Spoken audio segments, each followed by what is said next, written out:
Hello dear students, स्वागत है आपका नंदू स्टडी सेंटर में फिर से।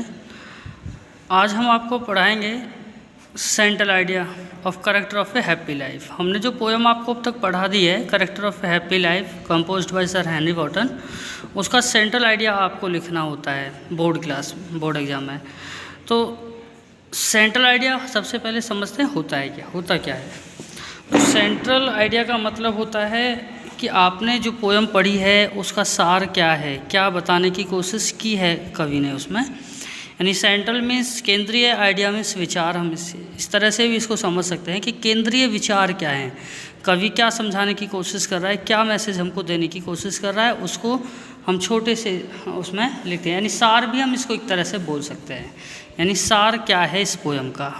ठीक है, समझ आया? किसी भी तरह से आप समझ सकते हो इसको, चाहे आप इसको केंद्रीय विचार कहें, चाहे आप इसको सार कहें, या क्या आपको मैसेज देना चाहता है कवि, वो सब बातें हम इसमें लिखते हैं।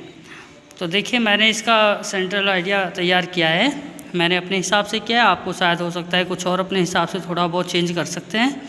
आपको बस मीनिंग क्लियर करना है। तो मैं आपको इसमें बताता हूँ मैंने क्या लिखा है। इन दिस पोएम, इस कविता में सर हेनरी वॉर्टन व्याख्या करते हैं द करेक्टर्स, गुणों की, ऑफ ए हैप्पी मैन, एक खुश व्यक्ति के। ही शुड बी इंडिपेंडेंट, वो क्या बता रहे हैं कि वह कैसा होना चाहिए, इंडिपेंडेंट होना चाहिए, ऑनेस्ट ईमानदार होना चाहिए, ट्रूथफुल सत्यवादी होना चाहिए।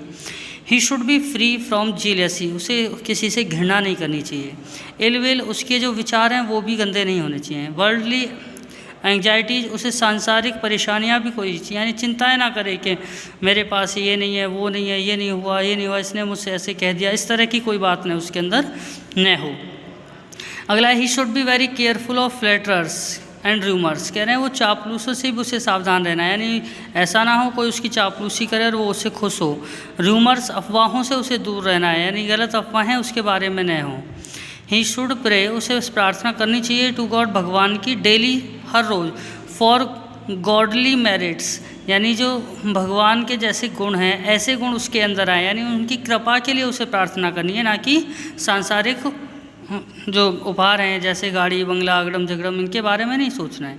उसको क्या करना है, उसको गॉडली मेरिट्स, यानी भगवान के द्वारा, यानी भगवान की जो कृपा है उसके लिए प्रार्थना करनी है।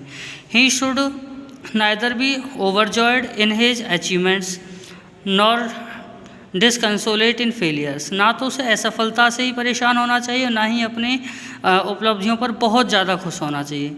He should B master of himself, यानी उसे खुद पे नियंत्रण होना चाहिए, खुद का मालिक होना चाहिए, स्वामी होना चाहिए खुद का। फिर क्या बताया है कवि ने कि contentment and self respect, contentment संतुष्टि, एंड सेल्फ रेस्पेक्ट और सम्मान, आत्मसम्मान, आर द ग्रेटेस्ट वर्च्यूज़, सबसे महान गुण हैं, ऑफ ए हैप्पी मैन, एक सुखी व्यक्ति के। तो यहाँ ये कुछ गुण जो कि कविता में बताए गए, उनका अर्थ ध्यान में रखते हुए मैंने ये सेंट्रल आइडिया तैयार किया है। अब इसकी हिंदी मैंने आपको करके बता दी है, आपको ये तैयार करना है। That's it.